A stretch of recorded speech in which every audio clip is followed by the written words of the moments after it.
اگه این ویدیو رو میبینی این پیام بر توست. تصادفی اینجا نیستی. شاید خداوند میخواهد که این پیام به تو برسه. چند سوال از خودت بپرس. آخرین بار که با خدای خودت صمیمانه حرف زدی چه وقت بود؟ اگه می حالا دنیا را ترک کنی آماده هستی؟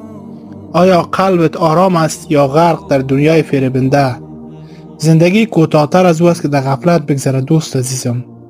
حالا وقت ای است که تغییر بکنی، به خدا نزدیکتر شوی و راه درست انتخاب کنی.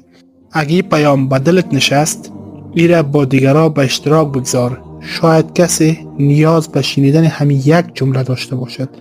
چنل یوتیوب و رسانه ایمان هم سابسکرایب بکنین تا از ویدیوهای بعدی ما مستفید شوین.